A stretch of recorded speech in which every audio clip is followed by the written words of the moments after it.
गुरवे नमः। श्रीचैतन्यमनोभीष्टं स्थापितं येन भूतले स्वयं रूप कदा मह्यं ददाति स्वपदान्तिकं। वन्देऽहं श्रीगुरु श्रीयुतपदकमलं श्रीगुरुन् वैष्णवंश्च श्रीरूपं साग्रजातं सहगना रघुनाथान्वितं तं सजीवं साद्वैतं सावधूतं परिजनसहितं कृष्णचैतन्यदेवं श्रीराधा कृष्णपादान् सहगणललिता श्रीविशाखान्वितंश्च। ॐ नमो भगवते वासुदेवाय। ॐ नमो भगवते वासुदेवाय। ॐ नमो भगवते वासुदेवाय। नारायणं च नमस्कृत्यं नरं चैव नरोत्तमं देवीं सरस्वतीं व्यासं ततो जयमुदीरयेत्। नष्टप्रायेषु अभद्रेषु नित्यं भागवत सेवया भगवती उत्तमश्लोके भक्तिर्भवती नैष्टिकी। इदं भागवतं नाम पुराणं ब्रह्म संहितं उत्तमश्लोकचरितं चकारा भगवान् ऋषि निःश्रेयसाय लोकस्य धन्यं स्वस्ति अहं महा। जय श्री कृष्ण चैतन्य प्रभु नित्यानंद श्री अद्वैत गदाधर श्रीवासादि गौर भक्तवृंद। हरे कृष्णा कृष्णा कृष्णा हरे हरे, हरे राम राम राम हरे हरे। ओम सहना भवतु सहनं भुनक्तु सह वीर्यं करवावहे तेजस्विनावधीतमस्तु मा विद्विषावहे। ओम शांति शांति शांति। तो रीडिंग फ्रॉम श्रीमद् भागवतम 10वां स्कंद 3रा अध्याय भगवान का प्राकट्य। तो 3रे अध्याय में हमने अभी पढ़ा कि किस प्रकार वसुदेव जी ने भगवान से प्रार्थनाएं की और भयभीत भी हैं वसुदेव। और फिर देवकी माता भी प्रार्थना कर रही हैं भगवान से इस उद्देश्य के साथ कि भगवान अपना अभिमान छोड़ते हैं। क्या अभिमान है भगवान में? कि मैं ही परम पुरुष भगवान हूं। ये अभिमान छोड़ के एक सामान्य बालक की तरह बन जाएं भगवान, ताकि वह भगवान को कहीं छिपा सके।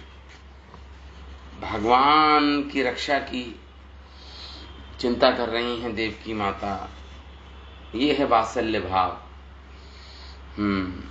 तो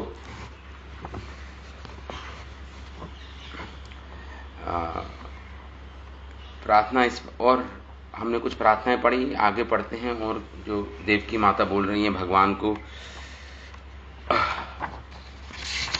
माता कह रही हैं हरे कृष्णा कृष्णा। हे प्रभु, आप अव्यक्त हैं, वेदों से अगोचर हैं, तो क्यों आप अपने आप को, जिनकी आंखें उससे बनी हैं, मांस के लोथड़े से बनी हैं, मांस चर्म से बनी हैं, आप उनके सामने अपने आप को क्यों दर्शाते हो प्रभु? ये भक्तियां हैं देवकी माता की। आगे देवकी माता बोलती हैं, तो अस्य लोकस्य विभोर। हाँ, ये तो हो गया था। आप इस संसार में आप रक्षा के लिए आए हैं। ये भी हो गया था, एक्चुअली ये भी हो गया था। आगे हम पढ़ते हैं। हरे कृष्ण। तो नष्ट, ये भी कल हमने कर लिया था एक्चुअली। फ्रॉम श्लोक संख्या ये है 29th, 3rd chapter, 10वां स्कंद। जन्मते मयि असौ पापो मा विद्यान् मधुसूदन समुद्वे भवेत् तेतो कंसाद् अहम् अधीरधि उपसंहर विश्वात्मनोन्नदो रूपम् आलौकिकं शंख चक्र गदा पद्मा श्रिया जुष्टं चतुर्भुजं विश्वं यदेतत्स्तवनि निशान्ते यथावकाशं पुरुषः परो भवान् बिभर्ति सोऽयं मम गर्भ गोबूधवो नृलोकस्य विडम्बनं हि तत्। आगे देवकी माता कहती हैं, जन्मते मयि असौ पापो, हे मधुसूदन, हे मधु नामक दैत्य का वध करने वाले, हे मधुसूदन, असौ पाप, ये जो पापी कंस है, मयि ते जन्म मा विद्यात्, मेरे द्वारा जो आपका जन्म हुआ है, मई ते जन्म, तो ये पापी कंस जन्म मां मतलब नहीं, आपका जन्म नहीं जान पाए। प्रभु ऐसी कृपा करो कि कंस जान ना पाए कि आपका मेरे द्वारा जन्म हुआ है। जन्म मां विद्यात्, इसी के कारण मैं अधीर हो रही हूं, व्याकुल हो रही हूं, मेरा मन चिंतित है। प्रभु मैं अधीर थी, व्याकुल चित्त वाली हो रही हूं। अहम कंसात समुत्तुजे, मैं अपने लिए व्याकुल नहीं हूं प्रभु, मैं आपके लिए भवत, आपके लिए मैं अहम देतु, मैं आपके लिए व्याकुल हूं। कंसात, हम कंस से डर रही हूं, मेरा व्याकुल होना आपके लिए है, मैं आपकी चिंता कर रही हूं। ऐसे देवकी माता कहती हैं।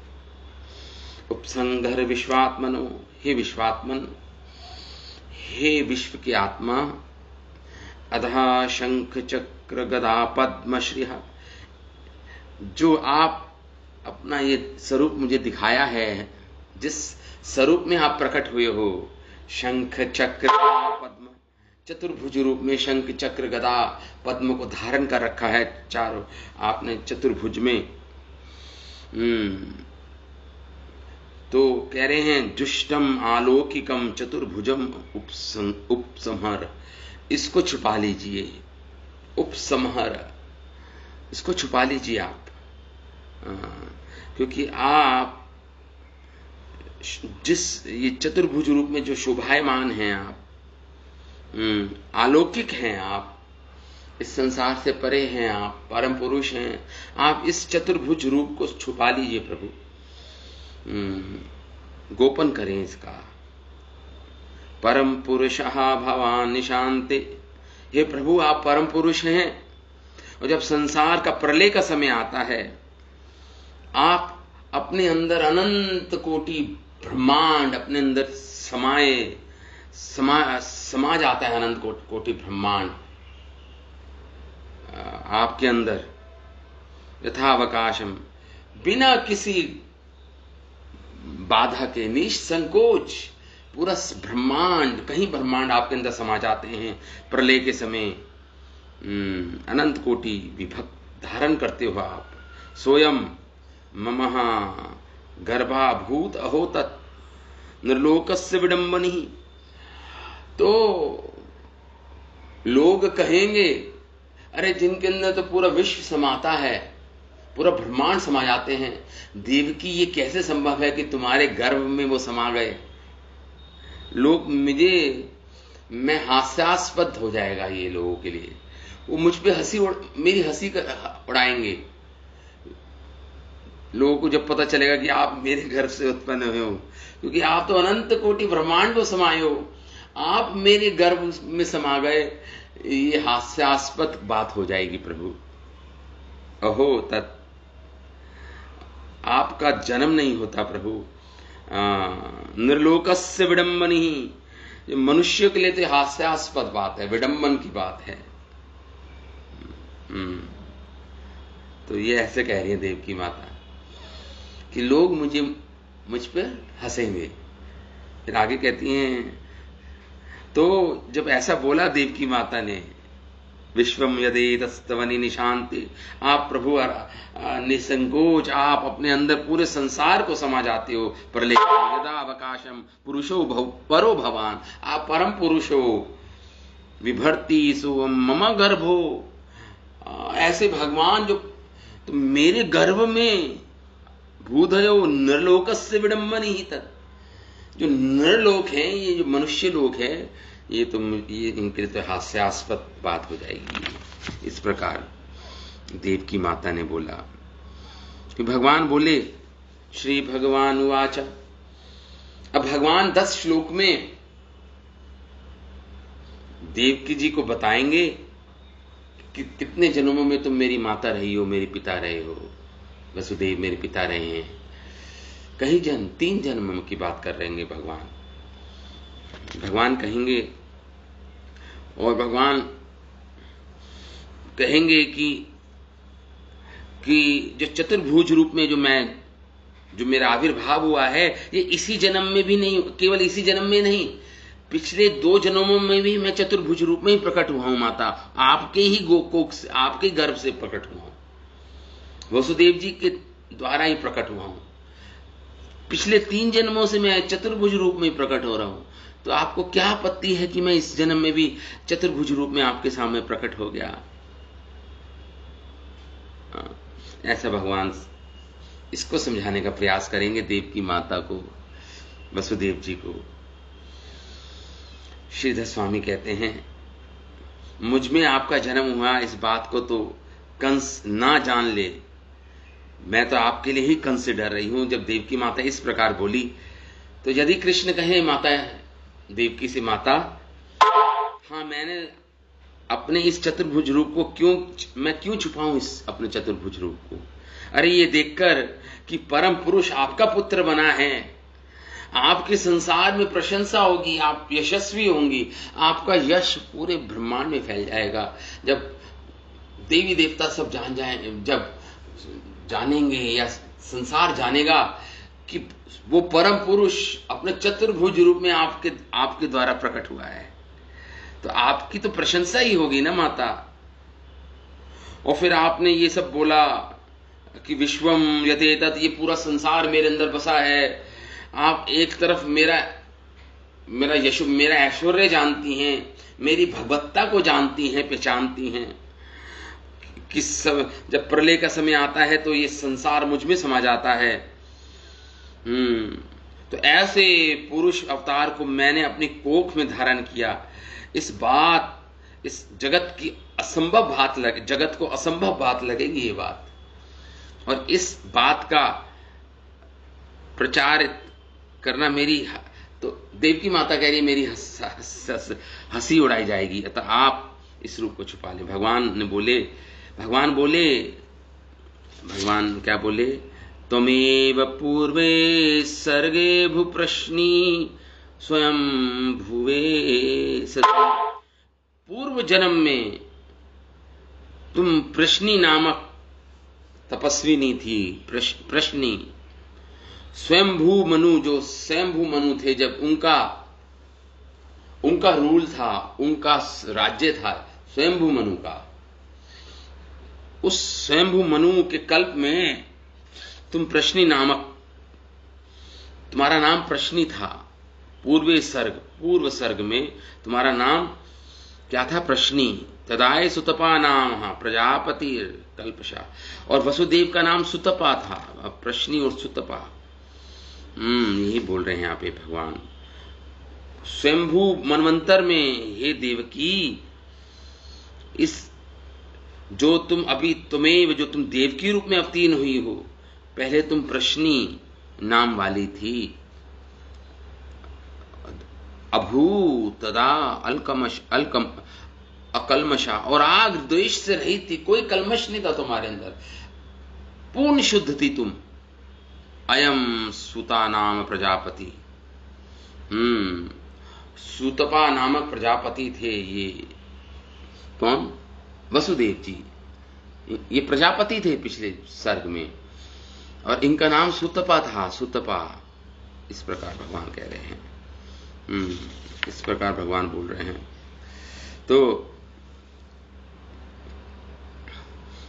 यहां पे जब भगवान ने इस प्रकार बोला तो हमारे आचार्य लिखते हैं कि श्री विष्णु चक्रवर्ती ठाकुर लिखते हैं, हे मां, यदि मैं आपको इस चतुर्भुज रूप को छुपा लूं, माता बोल रही है बार बार, पुनः पुनः आग्रह कर रही है भगवान से अपने चतुर्भुज रूप को छुपा लें, तो कंस यहां आकर पूछेगा, तो क्या ये कंस आके, अगर मानो भगवान कृष्ण पूछे, आप मुझसे आग्रह कर रही हैं कि मैं चतुर्भुज छुपा लूं, तो अगर कंस आएगा तो पूछेगा, आप कहां है तुम्हारा गर्भ देवकी, और तुम्हें वो गर्भ की चोरी करने का अपराध तुम पे लगाएगा, और तुम्हें अधिक सताएगा, यातना देगा कि तुमने गर्भ की चोरी की है, कहां है तुम्हारा वो गर्भ। तो इस शंका से देवकी कहती हैं, हे प्रभु,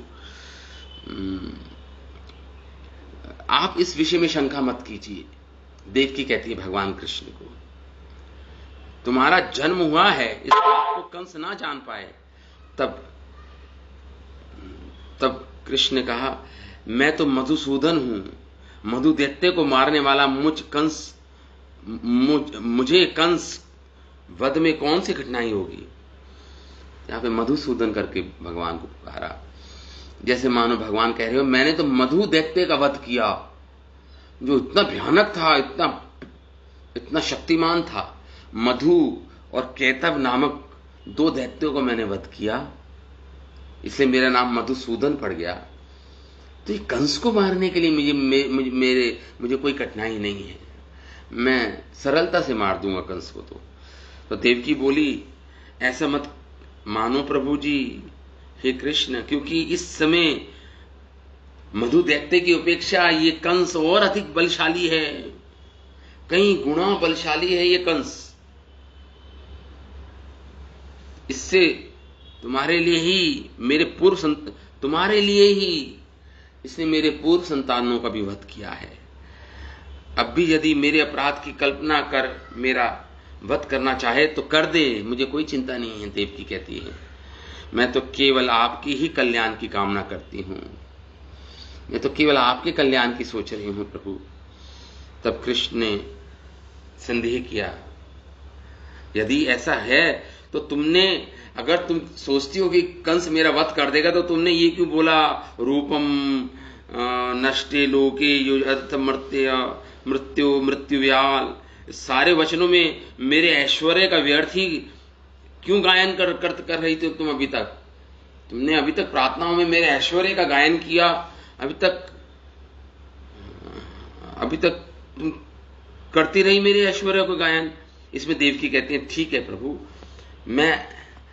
ठीक है, पुत्र करके संबोधित करती हैं देवकी भगवान को, हे पुत्र, मैं तुम्हारी मां हूं, और मैं अधीर बुद्धि हूं, अधीर हो रही हूं, मेरी बुद्धि भय से युक्त है,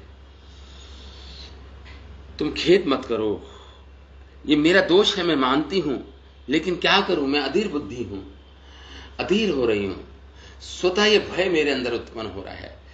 आपके ऐश्वर्य को जानती हूं, लेकिन फिर भी हे पुत्र, वात्सल्य भाव से माता कह रही है कि मैं आप पे बलिहारी जाऊं, मेरे मात्र वात्सल्य को भी देखकर आप मेरे वात्सल्य भाव को समझिए प्रभु, और अपने आप को छिपा लीजिए। आप अपने ऐश्वर्य को कुछ समय के लिए भूल जाइए, और मेरे पुत्र के रूप में पुत्र भाव अपना लीजिए मेरे प्रति, जैसे मेरे अंदर आपके प्रति वात्सल्य भाव की प्रधानता है, और अपने आप को छिपा लीजिए, चतुर्भुज रूप छिपा लीजिए, द्विभुज रूप में आ जाइए, स्वाभाविक जो आपका है। आप विश्वात्मा हैं, आप विश्व के भीतर भी हैं, मेरे भीतर भी आप ही स्थित हैं, फिर मुझे इतना अधीर बुद्धि वाले क्यों बना रहे हैं। प्रभु संसार में आप हैं, इस संसार में मैं भी हूं और मेरे अंदर भी आप ही हैं।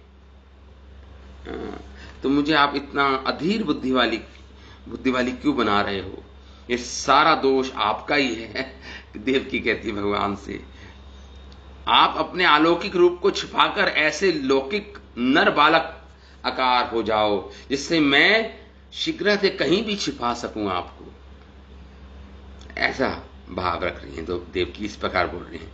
ईश्वर भगवान अगर बोले, माता तुम इस सत्य को छिपाने की बात कहती हो, परमेश्वर रूप में यदि मैं तुम्हारा पुत्र बनता हूं तब तो आपकी प्रतिष्ठा ही फैलेगी ना पूरे ब्रह्मांड में।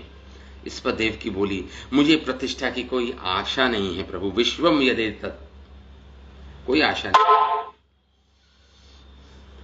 हाँ, मंदिर अर्थात आप अपने शरीर रूपी मंदिर में बिना संकोच के पूरा संसार प्रलय में आप अपने आप में समा लेते हो। आप ऐसे मनुष्य, आप जैसे आपको मानुषी मेरे गर्भ में धारण किया, ये बात हंसी उड़ाने वाली होगी। जो मनुष्य लोक में मेरी हंसी उड़ाई जाएगी, ये हंसी इस प्रकार की जाएगी, अरे मूर्ख, करोड़ों ब्रह्मांडों को अपने शरीर में धारण करने वाले भगवान, तुम मानुषी पुत्री के गर्भ में स्थित हुए थे। ऐसा बोलने पर क्या तुझे लज्जा नहीं आती? ऐसा बोलेंगे लोग, क्या तुझे लज्जा नहीं आती ऐसा कहते हुए कि ये परम पुरुष भगवान मेरे गर्भ से उत्पन्न हुए हैं? ऐसा बोलने पर मानने पर भी वो क्या मुझे ऐसा कहकर मेरी पड़ोसने स्त्रियां मेरा उपहास करेंगी? देव की माता कह रही हैं, इस प्रकार मेरी प्रतिष्ठा अप्रतिष्ठा ही लगेगी। आप कह रहे हो मेरी प्रतिष्ठा फैलेगी, मैं तो कहती हूं मेरी अप्रतिष्ठा फैलेगी। लोग मुझे झूठी समझेंगे, निर्लज्ज समझेंगे। तो कोई कहे कि देवकी, वसुदेव तो पर ब्रह्म मूर्ति भगवान का साक्षात अपरोक्ष अनुभव करने वाली है। देवकी अनुभव किया देवकी ने कि वे साक्षात पर ब्रह्म हैं, तो उनमें अविद्या, लेकिन उनमें ये भय, ये शोक, ये मोह कैसे उत्पन्न हो रहा है? अगर कोई पूछे, ये तो अविद्या के कारण उत्पन्न होता है जीवों में, शोक, मोह, भय। तो देवकी माता तो अविद्या से ग्रसित नहीं हो सकती, वो तो शुद्ध सत्व में है, वो तो आध्यात्मिक हैं, भगवान की माता बनी हैं। उनमें ये अविद्या कैसे आ सकती है? शोक, मोह और भय से वो कैसे पीड़ित हो सकती हैं? ये तो जन सामान्य जो कर्म बंधन में जीव हैं वो होते हैं, इससे देवकी माता नहीं हो सकती। इससे शोक, मोह, भय से वो कैसे पीड़ित हो रही हैं? तो उसके उत्तर में हमारे आचार्य कहते हैं कि ठीक है, ये भय, शोक आदि तो प्रेम, लेकिन जब भक्तों के विषय में बात आती है, क्योंकि देवकी माता भगवान की ही शुद्ध सत्व से बनी है, तो वो अगर शोक, मोह, भय है उनके अंदर, तो ये शोक, मोह, भय संसारिक शोक, मोह, भय नहीं है, ये भी अलौकिक शोक, मोह, भय है। देखिए, आध्यात्मिक जगत में भी है शोक, मोह, भय, लेकिन सब अलौकिक है, वो आध्यात्मिक है। वो भगवान की आध्यात्मिक शक्ति का रूपांतरण है। वो एक तो होती है भगवान की भौतिक शक्ति, एक होती है आध्यात्मिक शक्ति। भौतिक शक्ति में भी शोक, मोह, भय रहता है, और आध्यात्मिक संसार में भी ये शोक, मोह, भय रहता है। वो उसका ओरिजिनल रूप है, वो उसका अपना क्या है वो, लेकिन दुख पीड़ा नहीं देता। वो शोक, मोह, वो भगवान से संबंधित है, वो शोक, मोह, भय। क्योंकि वहां पे भी अलग अलग इमोशंस हैं भगवान के लिए, अलग अलग भाव हैं, अलग अलग भक्ति भाव होता है भक्तों में, अलग अलग भक्ति उमड़ती है, भाव की भक्ति। तो उसमें शोक, मोह, भय ये भी रस है, भक्ति रस में आता है। ये भी भक्ति का रस उत्पन्न करने वाला होता है। लेकिन आध्यात्मिक जगत में जब भगवान से संबंधित शोक, मोह, भय हो, अपने से संबंधित शोक, मोह, भय हो, तो वो तो भौतिक होता है। लेकिन भगवान से संबंधित शोक मोह भय हो वो आध्यात्मिक होता है, यहां पे यही बोल रहे हैं। और भगवान की स्वरूप शक्ति का रूपांतरण होता है शोक मोह भय, भगवान की आध्यात्मिक शक्ति से उत्पन्न होता है वो। तो इस प्रकार ये बहिरंग माया का रूपांतरण नहीं है, बहिरंग माया से नहीं उत्पन्न हुआ, ये माया शक्ति से नहीं उत्पन्न हुआ, ये भगवान के स्वरूप शक्ति से उत्पन्न हुआ है, आध्यात्मिक शक्ति से उत्पन्न हुआ है शोक मोह भय जो अनुभव कर रही हैं देवकी माता। यहीं पे बोल रही है भय प्रेम उस भय शोक पात का ही नहीं सकता, उस शोक भय और अविद्या जन्म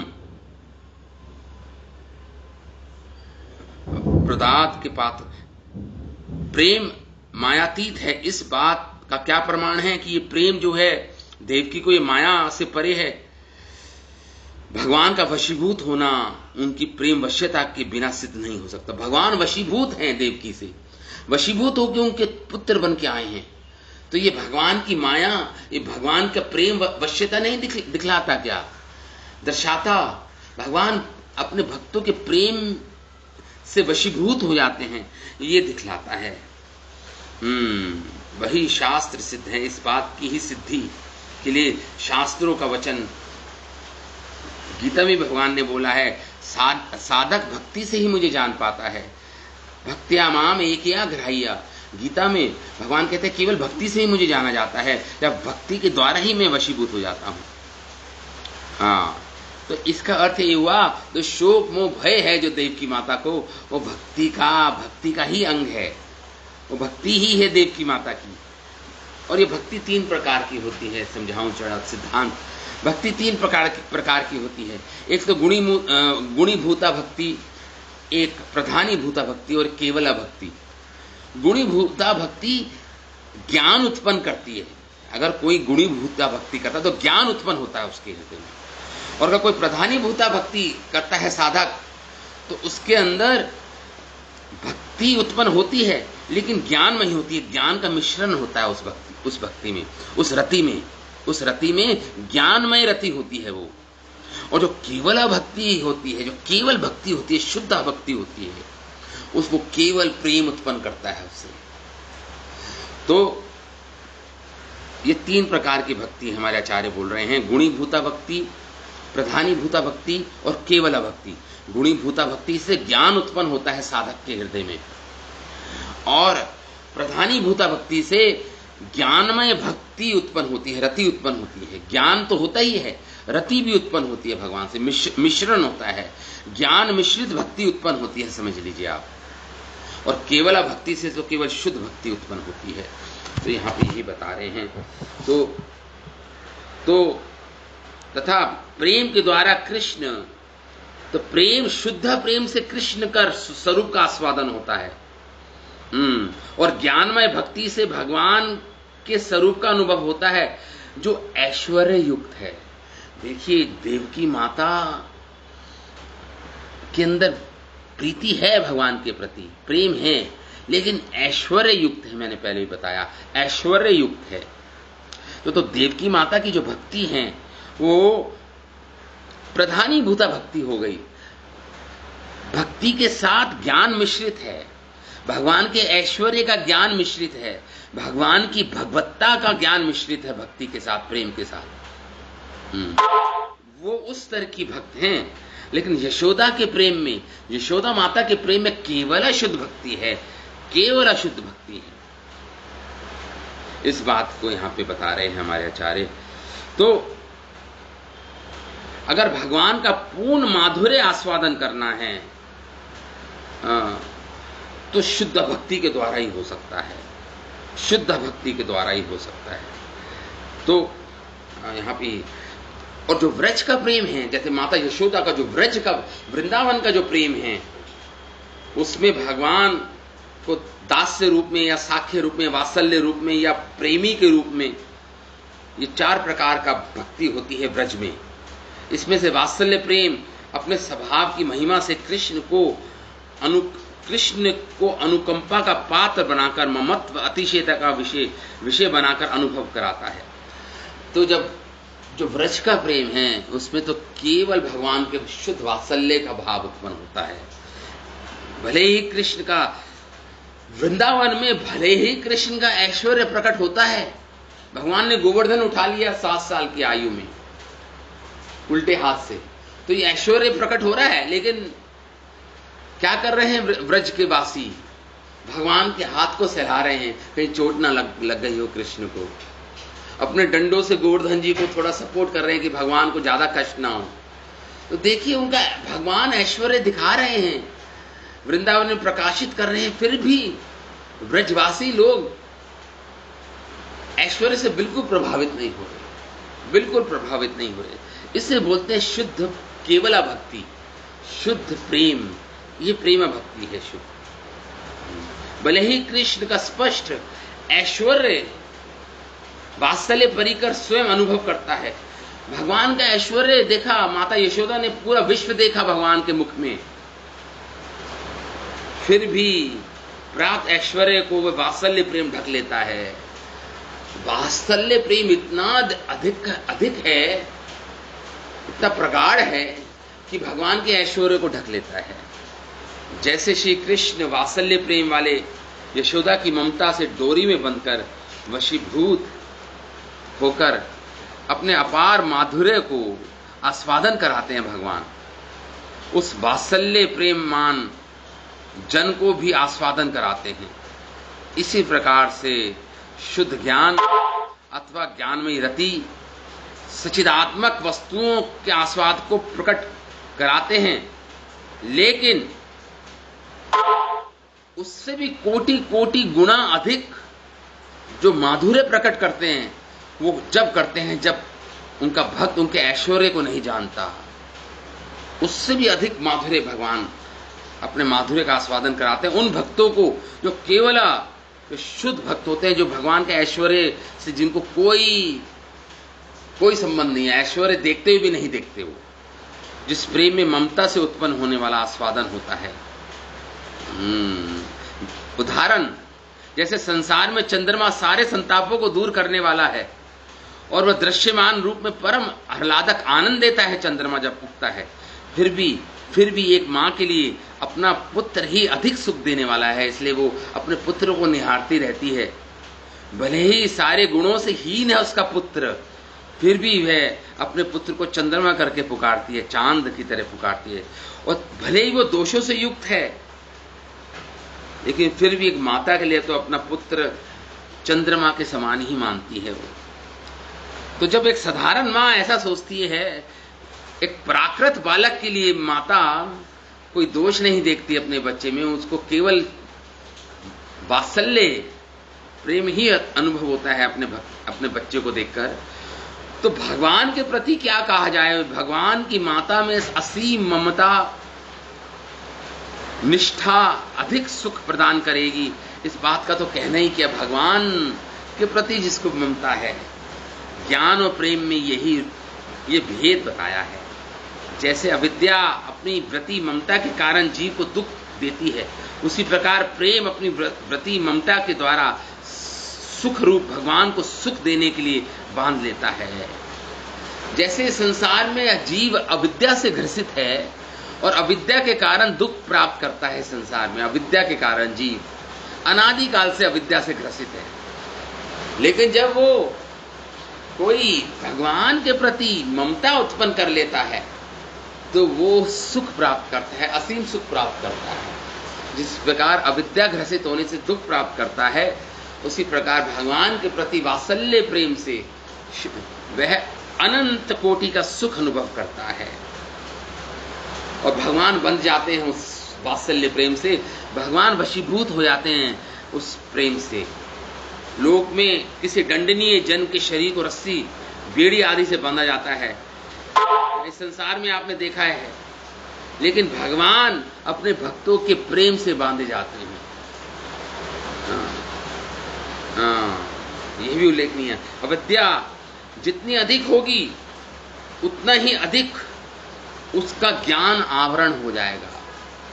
इस संसार में जीव जितनी मात्रा में अविद्या से ग्रसित है, उतनी मात्रा में उसका ज्ञान आवृत हो जाता है, मतलब ढक जाता है।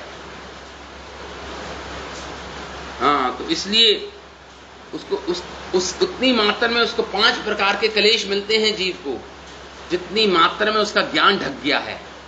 जितनी मात्रा में वो अविद्या से ग्रसित है, उतनी मात्रा में वो उसका ज्ञान ढक लिया गया है, और उतनी मात्रा में उसको 5 प्रकार के क्लेश मिलते हैं इस संसार में जीव को।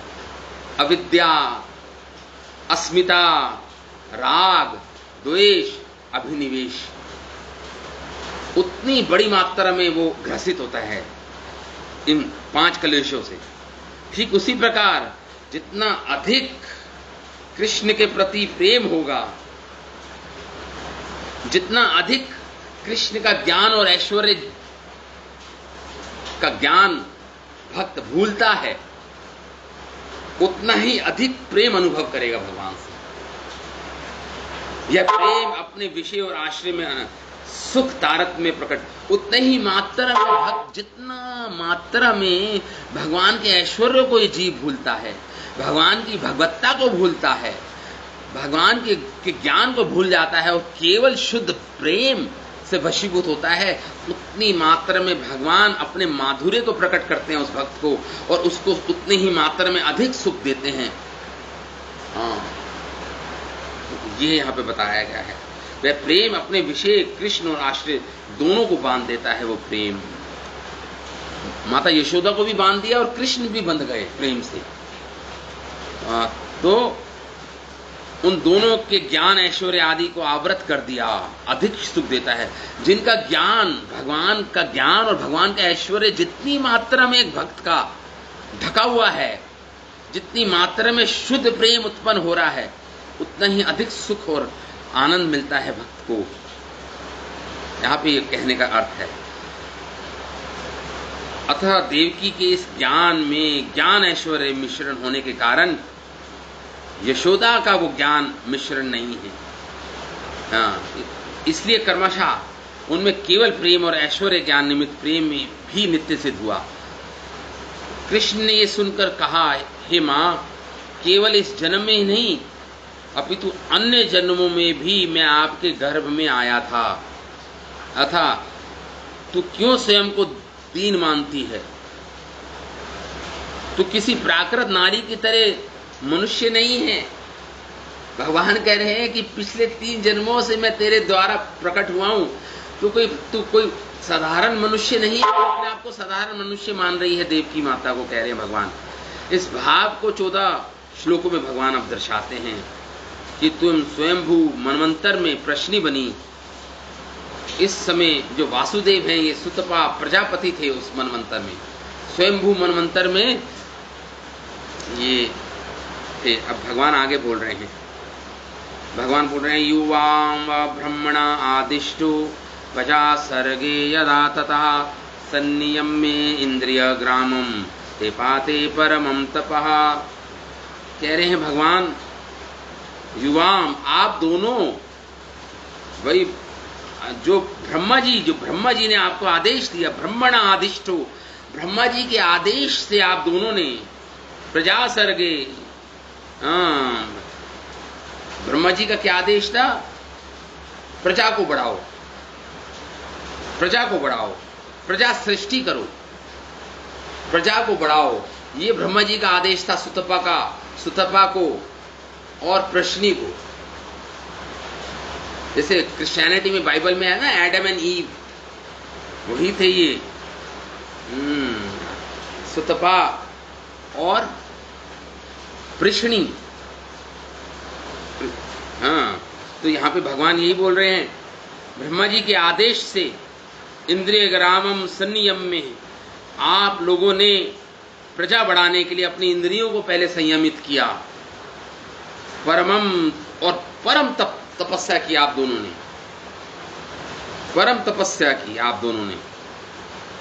वर्षवाता हिम धर्म कालान गुणान, वायु, वर्षा, ताप, हिम, गर्मी, समय भी निरंतर उसको सहते हुए, श्वास रोध विनिर्भूत मनो मलौ, आपने अपने हृदय का मल धो डाला प्राणायाम के द्वारा, तप के द्वारा, योग साधना के द्वारा, श्वास अवरोध, प्राणायाम की बात कर रहे हैं आपने, और तप के द्वारा आपने अपने हृदय का सारा मल धो दिया, अपने हृदय के मल से शुद्ध हो गए आप दोनों। और फिर शीर्ण पर्णानि नीलाहरो, और आपने केवल क्या भोजन किया? सूखे पत्तों का भोजन किया केवल, और वायु का भोजन किया। यही आपका भोजन था, सूखे पत्ते और वायु, उससे आप जीवित रहे। मत्ता कामान अभिप्संतो, और आपकी क्या इच्छा के साथ आपने तप किया? क्या अभिलाषा थी आपकी? मत्ता कामान, मुझसे आपने एक ही इच्छा मांगी, एक ही इच्छा की मेरे प्रति, अभिलाषित, एक ही अभिलाषा थी मेरे से आपको, मुझसे आपको एक ही अभिलाषा थी आप दोनों को। अभिप्संतु, प्रार्थना की आप दोनों ने। उपशांतेन चेतसा मद आराधनम, आपने भक्ति युक्त होकर मेरी आराधना की, इतने तप किया। यह तू की थी, एवं आपने इतने बड़े महान तप को सहा, वर्षा वायु ताप को सहा। परम दुष्करम, जो अत्यंत दुसाध्य थी, अत्यंत कठिन थी, वो तपस्या आप दोनों ने की। तीव्र तपः तपयतौ, तीव्र तप करते हुए। मदात्मनो वाम द्वादश दिव्य वर्ष सहस्त्राणि, और मुझे आपने अर्पित की वो तपस्या। मदात्मनो, मुझ में आपने अपने चित्त को अर्पित किया, अपने चित्त को मेरे चरणों में एकाग्रचित किया। और आपने द्वादश दिव्य वर्ष सहस्त्राणि, आपने देवताओं के 12,000 साल तक तप किया आपने। देवताओं का देखिए, देवताओं का एक दिन हमारा 6 महीने होता है, देवताओं का एक दिन हमारे 6 महीने के तुल्य है। तो उन्होंने देवताओं के 12,000 दिव्य वर्ष तक तपस्या की। कृष्णियों सुतपा ने 12,000 देवताओं के दिव्य वर्ष, जो देवताओं के वर्षों तक 12,000 उन्होंने तपस्या की। भगवान ये सब बता रहे हैं देव की माता उसको और वसुदेव को। 12,000 देवताओं के वर्ष, जो देवताओं के वर्ष होते हैं 12,000, उसमें उन तक आपने तपस्या की। घोर तप करते करते देवताओं के 12,000 साल बीत गए जब आप तप कर रहे थे। हाँ, तो यहाँ पे हमारे आचार्य लिखते हैं इन श्लोकों पर कि भगवान ने प्रश्नी सुतपा कि ब्रह्मा के आदेश पालन करने की तत्परता का निरूपण किया इन श्लोकों में। ऐसा भगवान कह रहे हैं कि आपने तप किया। प्रश्नी सुतपा के तप को ही दिखा रहे हैं भगवान। यहाँ पे सब कह रहे हैं आप दोनों ने प्राणायाम किया, इसके द्वारा आप मन के मैल को नष्ट किया, और फिर जिस सीमा तक पूर्ण रूप से आपने अपने हृदय के मल को नष्ट कर दिया, उसके आगे जो सूक्ष्म वासनाएं होती हैं हृदय में, उनका भी आपने आच्छेदन किया, मतलब उससे भी मुक्त हो गए। जो सूक्ष्म इच्छाएं वासनाएं होती हैं, तुम कहीं जाकर उनके हृदय में स्थित काम वासना से पूर्ण रूप से मुक्त हो गए। निर्धूत मल से निर्धूत हो गए, मतलब साफ हो गए पूर्ण रूप से। यत किंचित रूप में मध्यम रूप एवं दोनों प्रश्नी सुतपा का भगवत प्राप्ति में आग्रह का आधिक्य संकेतित हुआ। उन दोनों ने उपशांत भाव से, सुस्थिर शांति निष्ठ बुद्धि से तुम दोनों ने मेरी आराधना की। भगवान बोल रहे हैं तुम दोनों ने कहा, क्या कहा? तुम दोनों ने एक इच्छा व्यक्त की। तुम दोनों ने पुत्र बने हुए मुझसे पिता भावो सुख को चाहा था। तुम दोनों जो माता पिता बने, तो तुम चाहते थे कि मुझे जैसा तुम्हारा कोई पुत्र उत्पन्न हो। तुमने साधना इसलिए की क्योंकि ब्रह्मा जी ने कहा था प्रजा की सृष्टि करनी है, प्रजा को बढ़ाना है। तो अब इन्होंने साधना इसलिए की ताकि चाहते थे जो उनका पुत्र या कोई भी संतान हो वह भगवान तुल्य हो, भगवान जैसी हो, विष्णु जैसी हो वो संतान। अब ये अभिलाषा थी दोनों, कृष्णी और सुतपा की। हाँ, तो अर्थात तुम दोनों ने मुझ जैसे पुत्र को ही वरदान में मांगा था। हाँ, भगवान कह रहे हैं इस प्रकार, हे भद्रे, इस प्रकार भगवान बोल रहे हैं, तुमने मुझ जैसे पुत्र को ही मांगा। तो यहां पे हमारे आचार्य विश्वनाथ चक्रवर्ती ठाकुर लिखते हैं श्लोक पे कि मेरे संतोष का मुख्य कारण मेरा ध्यान ही है, जिसे तुमने मेरे व्रत रूप तप श्रद्धा भक्ति पूर्वक निरंतर किया था। इस आशय से कहते हैं तदावा परितुष्टः, उस समय मैंने इसी चतुर्भुज कृष्ण रूप में आकर तुम्हारे सामने मैं प्रकट हुआ था। भगवान कह रहे हैं इसी चतुर्भुज रूप में आया था मैं तुम्हारे सामने जब तुमने तप किया था। तुम भक्ति एवं श्रद्धा द्वारा नित्य ही तुमने मेरा ध्यान किया। हाँ, यहां पे भगवान बोल रहे हैं मद आत्मनो, पद से प्रतीत होता है कि तप योग की अंगभूता भक्ति, तुमने मेरी भक्ति की, प्राणायाम भी किया, योग साधना भी की, परंतु यहां जिस भक्ति द्वारा भगवान, वह शुद्ध भक्ति की बात हो रही है यहां पे। फिर शुद्ध भक्ति भी की उन्होंने, तपो योग अंगभूता भक्ति उसे बोलते हैं। तपो योग, तप भी है, योग भी है, और लेकिन भक्ति भी है। इस प्रेम से ही उत्पन्न होता है।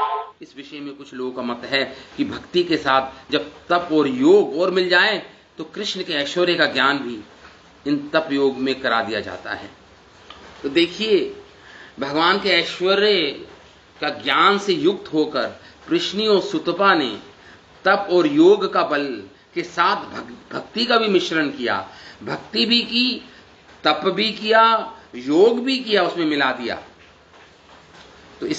तो इसलिए भगवान अपने ऐश्वर्य रूप में आए उनके सामने, क्योंकि ऐश्वर्य ज्ञान से युक्त थी कृष्णी और सुतपा, दोनों पति पत्नी। इसलिए भगवान अपने ऐश्वर्य रूप में, चतुर्भुज रूप में भगवान प्रकट हुए उनके सामने। परंतु देवकी वसुदेव के अंश रूप कृष्णी और सुतपा में जो ज्ञान को पराजित नहीं कर सके, वह चक्रपातिपाद ने यही बोला। इसलिए मूल यहां पे पुत्र स्नेहमयी माया के कारण तुम दोनों मोहित थे।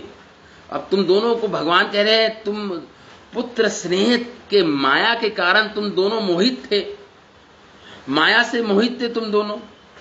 जैसा कि श्री प्रभु ने पुत्र स्नेहमयी वैष्णवी माया को विस्तारित किया, और वही पुत्र स्नेह को भी माया शब्द से संकेतित किया। इस पुत्र स्नेहमयी माया के आस्वादन से कृष्णी, जो तपस्वी योगियों से भिन्न व्यवहार करने वाली हो गई, उन्होंने पुत्र स्नेह मांगा, भगवान से पुत्र स्नेह मांगा।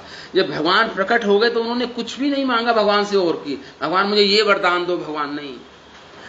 कृष्ण ने केवल एक ही वरदान मांगा भगवान से, जब भगवान चतुर्भुज रूप में आए कि प्रभु मुझे आप जैसे पुत्र को जनना है, मैं माता बन, आप जैसे पुत्र चाहिए मुझे, आप जैसा पुत्र मुझे चाहिए, आप जैसे गुणी पुत्र मुझे चाहिए।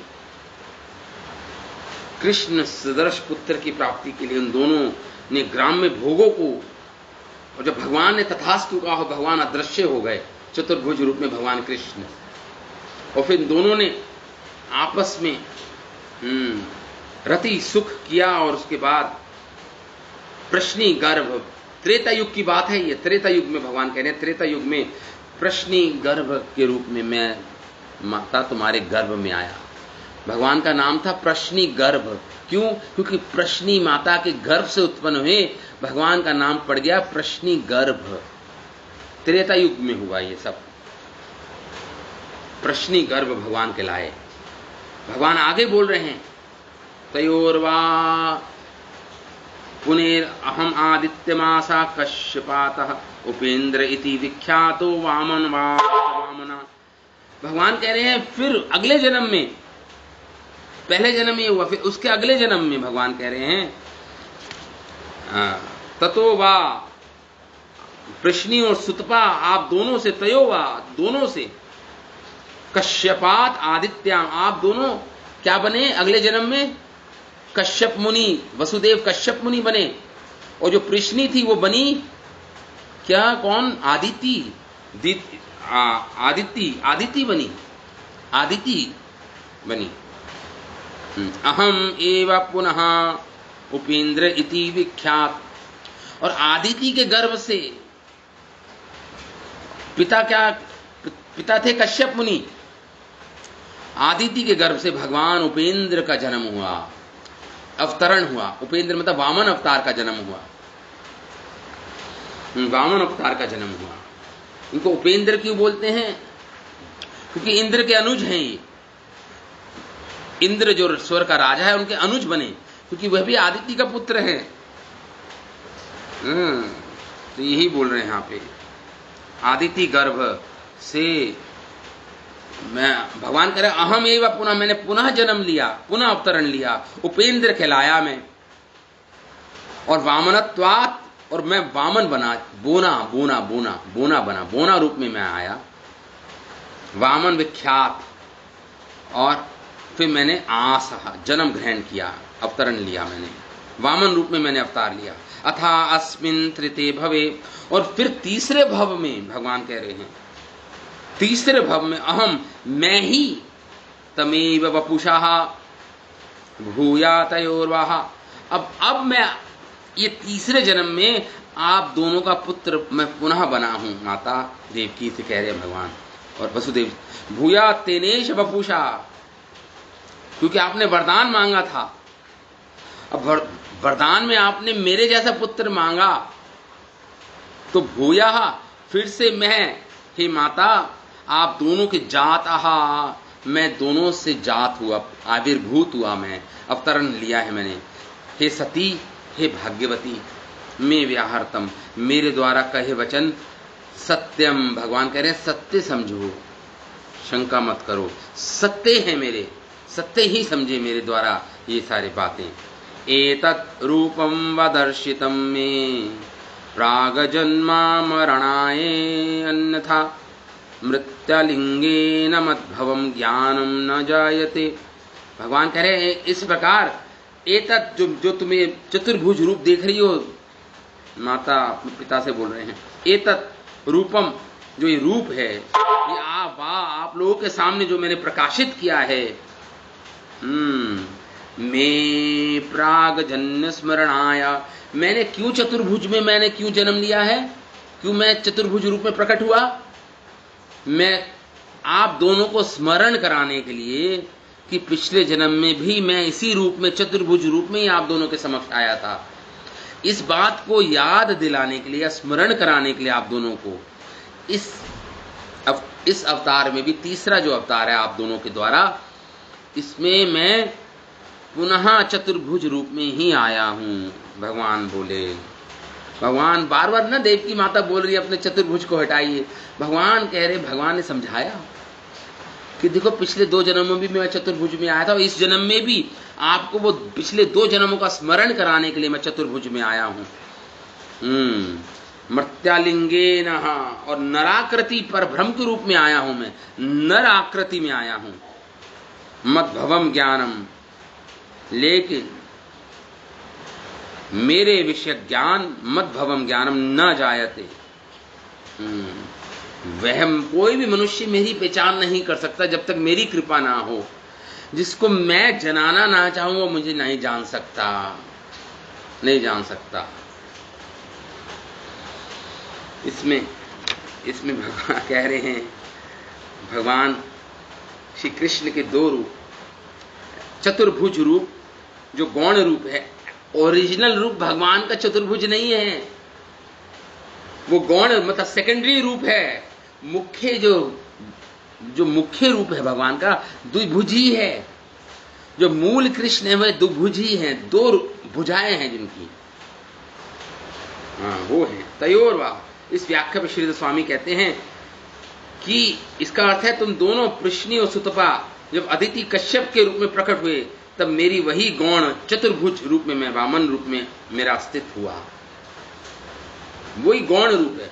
ये जो चतुर्भुज रूप है ना, ये भगवान का गौण रूप है, ये मूल रूप नहीं है।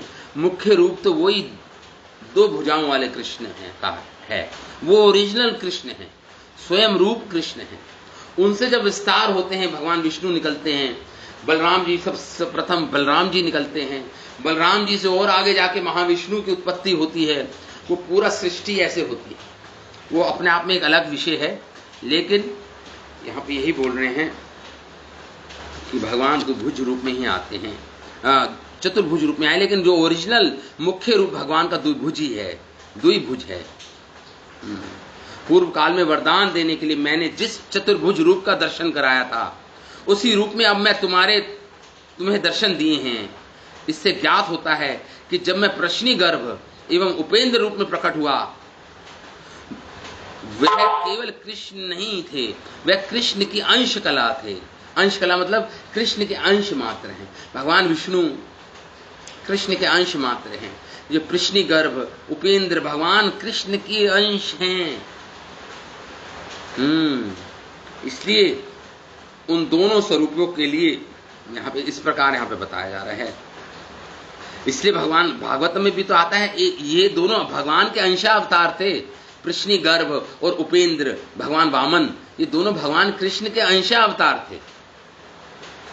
मतलब जब कोई एक अंश अवतार ले लेता है उसको अंशावतार बोलते हैं। पूर्ण कृष्ण नहीं, एक अंश कृष्ण का जब अवतार लेता है उसको अंशावतार बोलते हैं। जैसा कि कहा गया एते चांसा कला पुंसा कृष्णस्तु भगवान स्वयं। जब महर्षि वेद व्यास ने सारी लिस्ट बताई अवतारों की, तो जब भगवान कृष्ण का नाम आया तो कहते हैं कृष्णस्तु भगवान स्वयं। वो तो स्वयं कृष्ण हैं। कृष्ण अंशी हैं, अंश नहीं है कृष्ण, उनसे अंश निकल के अवतार लेते हैं। कृष्ण अंशी नहीं है, कृष्ण अंश नहीं है, कृष्ण तो अंशी हैं। अंशी मतलब जिनसे अंश निकलते हैं वह अंशी। कृष्ण तू भगवान स्वयं, स्वयं भगवान ही है कृष्ण। प्रश्नी गर्भस्तु बुद्धि आत्मानम भगवान पर। इस पद्य में वात्सल्यवती गोपिका गणों की वाणी देवकी वही सूचित करती है कि प्रश्नी गर्भ भगवान की अंश कला है, अंश है भगवान का। इस प्रकार भगवान कह रहे मद भवम ज्ञानम, मेरी कृपा के बिना कोई मेरा मूल रूप नहीं जान पाता। यहाँ पे भगवान बोल रहे हैं इस संसार में चाक्षुक आदि ज्ञान का विषय बनना मेरी कृपा के बिना संभव नहीं। मैं किसी की चक्षुओं के सामने प्रकट नहीं होता जब तक जिसको मेरी कृपा ना मिले। मैं कृष्ण जिस ज्ञान का विषय या ज्ञेय हूं, उसका निर्णय कोई मनुष्य अपनी प्राकृत बुद्धि से नहीं लगा सकता। इसलिए चतुर्भुज आकार वाले जो आप दिखा रहे हैं वे वरदान देने वाले प्रथम गौण कृष्ण, द्वितीय प्रश्नी गर्भ और तृतीय उपेंद्र रूप में प्रादुर्भाव का स्मरण कराने के लिए था। कि भाई मेरे शब्द अंश अवतार है, मैं इसका स्मरण करा रहे हैं भगवान। इनमें भी वर्तमान एक चतुर्भुज रूप ही प्रधान कृष्ण रूप है, तथापि वह भी स्वयं स्वरूप नहीं है। ये चतुर्भुज रूप भी स्वयं कृष्ण नहीं है, स्वयं कृष्ण रूप नहीं है, ये चतुर्भुज रूप है भगवान का। तो देवकी और वसुदेव जी की आए हैं, क्योंकि स्वयं भगवान नाम से प्रसिद्ध मुझ कृष्ण का जहां तहां भी शास्त्रों में प्रतिपादन होता है वह नराकृति पर भ्रम के रूप में ही होता है। जहां भी भगवान कृष्ण का उल्लेख है, जिन जिन शास्त्रों में भगवान को नराकृति करके पुकारा है। नराकृति मतलब नर जैसी आकृति है भगवान की, चतुर्भुज नहीं है ओरिजिनल भगवान। यहाँ पे इसी बात को बता रहे हैं। तो ये सिद्धांत स्थापित कर रहे हैं यहाँ पे। इसमें विश्वनाथ चक्रवर्ती ठाकुर लिखते हैं कि तीसरे जन्म में मैं चतुर्भुज रूप से उत्पन्न हुआ हूं। पहले जन्म में चतुर्भुज प्रश्नी गर्भ हुआ, दूसरे में वामन और तीसरा जन्म मैं उत्पन्न हुआ हूं। यही अस्मत् शब्द से यहां मेरी पूर्णता है, वे दोनों तो मेरे अंश रूप थे। अब भगवान कह रहे हैं इस मैं जो देवकी के गर्भ से प्रकट हुआ हूं, ये मैं चतुर्भुज रूप में प्रकट तो हुआ हूं, लेकिन मैं मूल स्वरूप स्वयं कृष्ण ही हूं इस रूप में। इस प्रकार तुम ही पूर्व जन्म में प्रश्नी थी, प्रश्नी देवकी बनी, ऐसा नहीं कहा जा सकता। भगवान तुम दोनों पुत्र भाव से निराकृति पर ब्रह्म भाव से मुझे स्नेह करोगे, एक बार भी मेरा चिंतन करोगे तो मेरी परागति को प्राप्त करोगे। हाँ, तो कहने का अर्थ ये है, आगे बताएंगे भगवान एक्चुअली। हाँ, भगवान ये अपने चतुर्भुज रूप को समेट लेंगे, अपने द्विभुज रूप में आ जाएंगे। मैंने बताया यशोदा माँ ने भी, मैंने पहले, ये तात्पर्य है कि प्रकट लीला और प्रकट लीला में स्थिति, इससे भी अलग कंसेप्ट है। खैर एनी हाउ, अब आगे 9 बज गए। अब आगे भगवान बताएं, भगवान यहाँ पे कह रहे हैं बेसिकली कि मैं स्वयं, इस बार मैं अंश अवतार नहीं है मेरा, ये देवकी के गर्भ से, पहले प्रश्नी और माता आदिति के गर्भ से भगवान ने जब अवतार लिया तो वो अंश अवतार था भगवान का। लेकिन अब जो कृष्ण के रूप में भगवान आए हैं चतुर्भुज रूप में, वो उनका मूल रूप नहीं है, वो मूल रूप नहीं है, मूल रूप तो द्विभुजी है, दुभुजी है। तो अब दुभुज हो जाएंगे भगवान, अपने मूल रूप में आ जाएंगे कुछ अगले श्लोकों में। वो स्वयं कृष्ण ही मूल रूप में इस बार अवतार लिया है, अंश अवतार नहीं है भगवान का, ये समझना पड़ेगा हमें। स्वयं कृष्ण इस बार जब आए हैं, माता देवकी के गर्भ से प्रकट हुए हैं, वो मूल कृष्ण हैं, वो स्वयं कृष्ण हैं, वो द्विभुज कृष्ण हैं, जो अभी केवल दर्शा रहे हैं, माता देवकी और वसुदेव जी को स्मरण करा रहे हैं कि पिछले जन्म में भी मैं तुम्हें चतुर्भुज रूप में तुम्हारा स्मरण दिलाने के लिए चतुर्भुज में आए हैं, इस जन्म में केवल स्मरण दिलाने के लिए देवकी और वसुदेव को कि पिछले जन्म में भी मैं तुम्हारा पुत्र चतुर्भुज रूप में ही आया था, मेरा अंश, मैं अपने अंश अवतार के रूप में मैं प्रकट हुआ था, कृष्णी गर्भ के रूप में और उपेंद्र मतलब वामन अवतार के रूप में प्रकट हुआ था। लेकिन इस रूप में मैं जानबूझ के, मूल हूं कृष्ण, मूल स्वरूप है मेरा कृष्ण, द्विभुज रूप हूं, लेकिन जानबूझ के मैं चतुर्भुज रूप में आया हूं, केवल आप दोनों को स्मरण कराने के लिए, बस इसलिए आया हूं, बस इसलिए भगवान ने बोले। भगवान इस प्रकार बोल के अब और भगवान अगले श्लोकों में बोलेंगे, ये हम कल चर्चा करेंगे। आज 9:02 हो गए हैं, कल चर्चा करेंगे भगवान और क्या बोलेंगे प्रश्नी माता देवकी और वसुदेव को। श्रीमद् भागवतम महाग्रंथ की जय, महर्षि वेद व्यास की जय, सुखदेव गोस्वामी की जय, श्रील प्रभुपाद की जय, निताई गौर प्रेमानंद हरि हरि।